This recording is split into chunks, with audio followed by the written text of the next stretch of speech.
So you talk about 87, so you go back even further Yeah, from me. I would because I think that's when you really started to see a lot of white flight.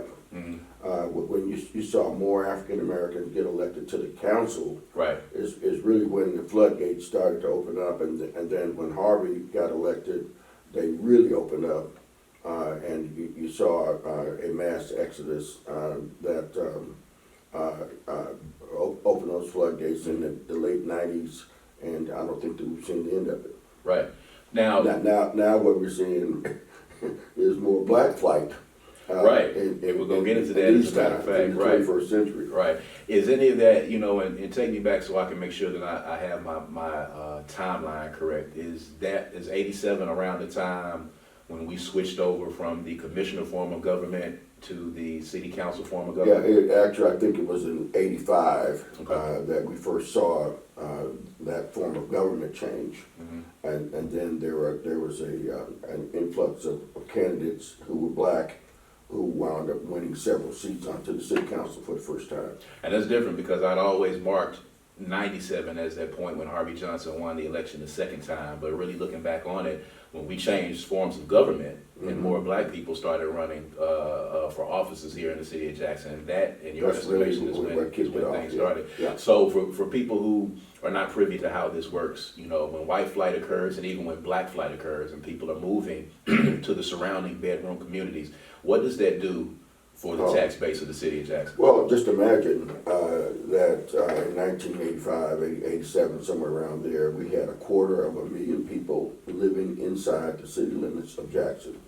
In 2021, we have 158,000 people. Mhm. 158,000. So we've lost, somewhere in the neighborhood of 100,000 folks that are no longer in this city.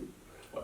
And what happens with that is that a lot of the resources, the financial backing, the business support, the moral support really of Right. our city remaining vibrant and active went out the door. Right. And not out the door to where it was an amicable departure. There was venom attached to it. Mm. Folks were very venomous about leaving Jackson, getting the heck out of Jackson. Mhm. And so what their actions really became was a self-fulfilling prophecy. Right. They complained, oh, well, these black folks are gonna get elected and quality of life is gonna go down. Well, that is what happened. But it wasn't because owing to just the election of black folks. Right. It's because you took the resources with you. Right. And you abandoned this community. Right. And took whatever resources you could take with you on your back and hauled it over to Brandon or Pearl or Richland Madison, or yeah. Ridgeland or Right. Madison or Clinton or Byram. And then it becomes a self-fulfilling prophecy because services, quality of life, resources, tax base all go down. And you say, see, I told you so. Right. Right. You know, And when you're part of the creation of it. These were definitely not quiet departures, No. as we talk about. So, how is it affecting the way you guys were able to maneuver, in the legislature? Of course, we've had Senator David Blunt on, we've had Chris Bell on, and they both talked about, the problems that the Jackson delegation has had with getting legislatures to either understand or either support getting monies to the city of Jackson. For you personally, what has that fight been? Well, for me personally, I think that as these things go, I've had a pretty good run in the course of the 29 years I've been in the Senate. Mm-hmm. We've been able to get the JSU Metro Parkway funded, the Telecom Center, which ultimately became the Convention Center. We got money for the revitalization of Ferris Street, although it Didn't quite work out like it was expected to, right? We got the 1 cent sales tax approved, the Capitol Complex Improvement District approved. It's not a city project, but the Civil Rights Museum and the Museum of Mississippi History were all done under our tenure, and that accrued to the benefit of Jackson. However, there is a love to hate Jackson mentality in the Mississippi legislature. Some of it is historical, that goes back to the old rural versus urban conflict. Right. Some of it was, the city being that this is the largest city. We're driven by small town thinking and small town activity in Mississippi because we have mostly small towns. Jackson, with its 158,000, is the largest city in the state. So there's that rural versus urban deal going. Right. And then there's just a jealousy of Jackson being the capital, and then it's the rest of the state.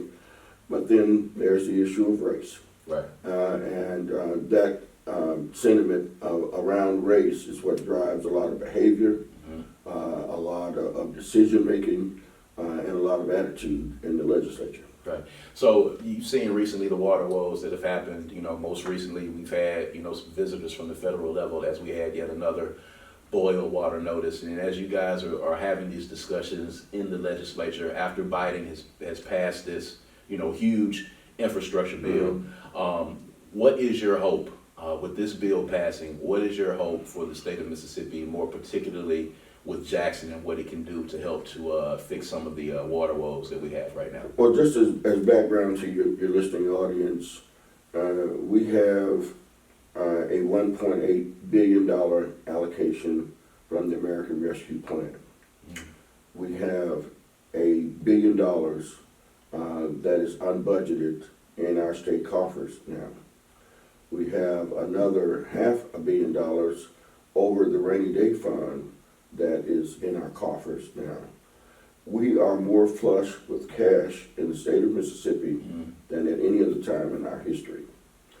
Now, you balance that against the city of Jackson and its infrastructure needs. One of the problems we got is that we can't get to a firm number.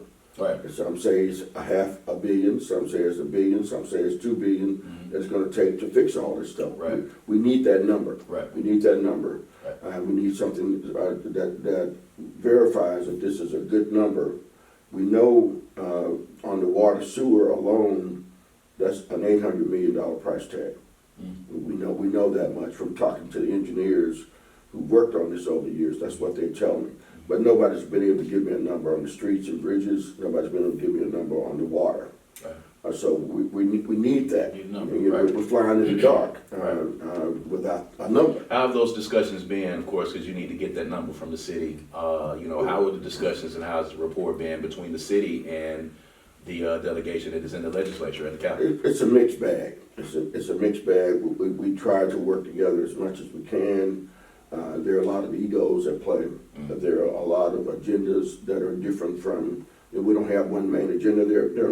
People are not monolithic. Black folks are not as monolithic as we like to think. Right. And so my priorities or a representative's priorities or another senator's priorities may be different. And we've had a lot of talk about that in the last few days, as a matter of fact. Everybody's got to get on the same page. And it doesn't matter how much you can get done if you don't worry about who gets the credit. And so we've got to come up with a solid agenda. I think it's got to revolve around two issues. Okay. That's open for debate, and the delegation's got to come to Jesus about what are the two top priorities we've got. But in my opinion, it's crime and it's infrastructure. We cannot survive if we don't improve those two things in the city of Jackson. We got to go down. Somebody's going to flush us down the Pearl River the way we're going right now because we've got to deal with those two major issues.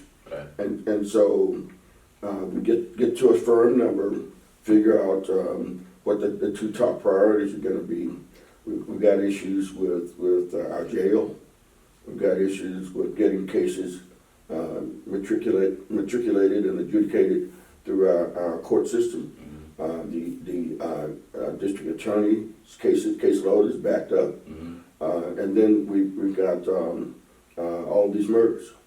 So we know that we've got to do something about criminal justice when commercial real estate developers in their network would say, oh, I'm looking for this building or so many square feet, age, height of the ceilings and whatnot in the metro area, Madison and Rankin counties only. Right. And we're getting that actively happening on a daily basis. Right. It's killing us. Right. So we've got to figure out the crime piece, and we've got to deal with the infrastructure. And I think as it relates to infrastructure, what we need to see from the city, and maybe to some extent from the county, is they each got roughly $45 million from the American Rescue Plan. County got 45, I think the city gets 47 million. And they each will get 2 installments of that, so each one has gotten about $21 million right now. If we go by the initial indications that these 2 units of government are giving us, they're not putting the lion's share of the money they're getting from the feds on infrastructure, but they still have their hand out to us. Right. And Right. and if what I keep saying to them is, guys, we've got to do a demonstration of commitment on fixing this stuff using our own resources first. And if we demonstrate that, we stand a better chance of getting additional resources that are under the control of the state. Now, if we got $21 million, again, this is John's opinion, Right. and we're not putting at least half of that 21 million on our infrastructure needs.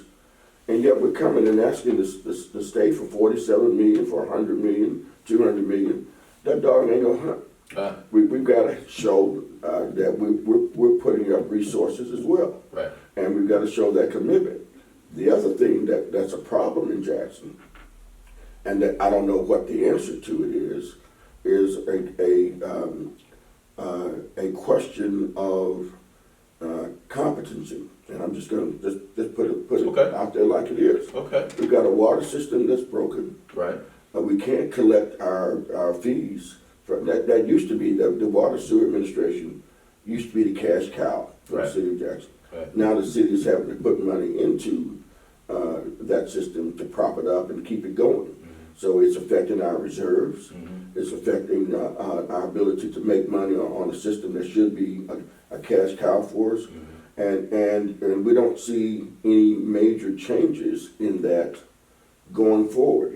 There's a lot of talk about it, but we just did a bill to give the city some relief and ratepayers some relief on their water bills, because folks they're stranded accounts. There are accounts that haven't gotten a bill in 6 months, maybe 6 years. There's exorbitant bills that are coming out that don't match the usage of the ratepayer. And so ever since that Siemens deal has been done, it's been a wreck. It's been a train wreck. So we've got to figure out how to fix that, and then how to fix the system itself. And there isn't a lot of confidence that the city, let's say we gave the city $100 million.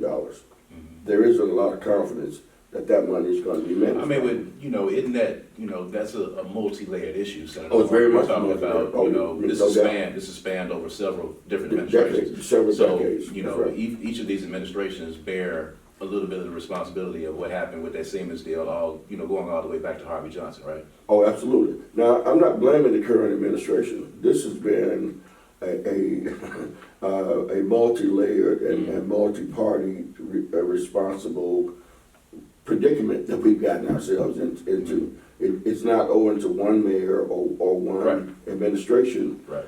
It's largely owing to kicking the can down the road. When we saw the problem in the mid-90s, it became very apparent to us under the Johnson administration, where the EPA came through and said, hey, you got to do a consent decree. You guys are not in compliance on your wastewater. Now we're not in compliance on our drinking water, and that's happened over 5 or 6 different administrations. Correct. We kicked the can down the road because of that issue we were talking. The being bereft of resources because of the white flight put us in the predicament. And then probably some decision making went on that was more politically motivated than solving the problem. Right. And then the next guy comes and I'm going to kick this can down the road too. I mean, they thought the Siemens deal was going to fix the problem, and it didn't fix the problem. Well, it was supposed to fix additional revenue coming in But we still had that consent decree out there that Siemens didn't address. Right. The clean drinking water predicament that we run into with boil water notices and all that every now and then, that wasn't gonna be addressed by Siemens either. It was the billing system and the revenue collection that Siemens was supposed to have addressed, and they woefully failed on that. Right. Josh? With these conversations, I just feel as though it's best to, leave it to the more informed gentleman. So, I'm just taking it all in. Like, I'm familiar with everything that you guys have been saying, but it's just that from my position, I feel as though there's more power in the community or a group of individuals like moving towards like making changes than it is one person. So like I'm willing to do whatever it takes, who we need to vote in, who we need to vote out. Like I told you before the podcast, like I'm born and raised Jacksonian, so like I've seen the problems continue. I've seen them, in fact, get worse. So all I want to know is like, what can I do? Like as an individual, like the people that are gonna listen to this, like like what when we have you guys in here, I think they would like to know what can they do specifically, like just the individual. Like is it voting? Very, very good question, Josh, and my response to you is along these lines. I think that what has happened in Jackson is that so much fatigue has set in. Folks are tired. They're tired of the crime. They're tired of the poverty. They're tired of the infrastructure woes that we have. And I think what happens is folks just throw their hands up and they quit talking about it. They quit complaining about it. They just, grin and bear it, buck up and just try to get through it, as opposed to saying, look, we deserve better than this, and we demand better than this. We have almost a $400 million annual budget for the city of Jackson, and we got all these problems. And that's to me, that's in part a management issue. We have a need for more resources, no doubt about that. The white flight, the disinvestment, disenfranchisement in Jackson is real. But we can't continue to bemoan that. We got to figure out what the heck are we going to do about it. And the average ratepayer, the average citizen's role is to not let politicians off the hook. You signed up for this, you fix it. What is your hope with the infrastructure bill when it comes down? And I've asked our other guests that, in best case scenario for you, these infrastructure dollars that do make their way into Mississippi, and you guys having these conversations, at best, what do you hope to see happen? Okay, so separate from the 1.8 billion and all the other surplus monies the state has in its coffers right now that may have been generated by the general fund and so forth, there's an additional nationally $1.2 trillion that Congress just approved, of which Mississippi gets $3.3 billion. Now, obviously, there is not an amount budgeted to fix all of Jackson's woes, but the city would serve itself well to position itself with the Mississippi Department of Transportation and the Central District Commissioner, who's Commissioner Willie Simmons. I would be closer to him than a tick on a hound right about now, because unless we do some things differently, it's going to be the Highway Commission that makes the decisions about a lot of that money. But the $3.3 billion that the state is getting does not allow for $1 billion or $2 billion of that to go to Jackson. Right. We never get that approved. Yeah. But the city can get a large chunk of it. Now, the 1.8 billion can go for infrastructure in general, but not roads and bridges. The 1.2 billion and the 3.3 billion that we're getting out of 1.2 trillion for the by bipartisan infrastructure bill, you can use that for roads and bridges. Right. So I think we've got a two-pronged approach. We've got to be talking to the legislature about the water, sewer, piping, and that sort of needs that we have, and talking to NDOT about the roads and bridges. Right. I want to pivot here real quick, and we've been talking about this as we're talking about administrations managing money and things of that nature, and going all the way back to where the forms of government switched over. And I want to get your thoughts on this. We are doing a larger piece at the Advocate here about Black leadership and the trust that the public has for Black leadership, particularly people in Josh's generation and younger, being more cynical as it relates to our Black politicians. Right. And what are your thoughts, and what do you think can happen, My with trust first being at an thought- all-time low? What can we do to instill trust in this new generation for Black politicians and people that are in leadership positions now? Yeah, well, my first thought is I don't blame them. I'm mad too. I'm frustrated. I see us, people tend to try to put a lot of weight on the legislature and what it's doing or not doing for the people, for the city, for the capital city, whatever you want to call it. And some of that is very, very true. Some of it is very, very true. Yeah. But the other side of it is most of our politics is locally driven. Right. Right. And as Tip O'Neill said, the former Speaker of the House in Congress, all politics is local. And so we don't hold our local elected officials to accountability on the decisions that they're making, particularly as it relates to community revitalization and reinvestment. Now, we have just hypothetically, you have a board of aldermen or city council. You have a board of supervisors. Correct. You have a school board. Right. You have a community action agency. You have a federally qualified healthcare center. Right.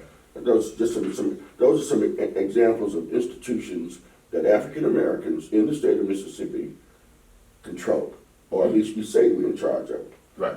West of I-55, a lot of the institutions that are in the state of Mississippi are led by persons of color. Right. And what I often say to my colleagues is, man, we know how to get elected. I'm not sure we're well trained to govern all the time. Because it's like running for homecoming queen when you're running for office. And notice I said homecoming queen. Right. It gets vicious. It's a lot of diva action. A lot of diva action Yes. going on.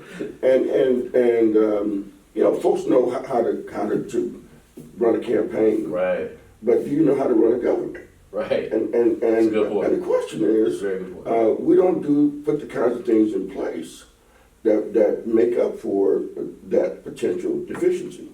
At one time, there were organizations like the Institutes for Small Towns, or which actually Howard Johnson ran a few years ago. But those organizations like Southern Echo, like a lot of community-based organizations, they focus on teaching you grassroots organizing, Right. get out the vote, blah, blah, blah, blah, blah, to get elected. But there's nobody coming behind them and say, okay, now you've been elected. Let's train you up on what an alderman does, what a city councilman needs to do, what a supervisor needs to do. And so I think that that's a deficiency that we could easily fix if we focus on it. But and then what often also happens is that we're not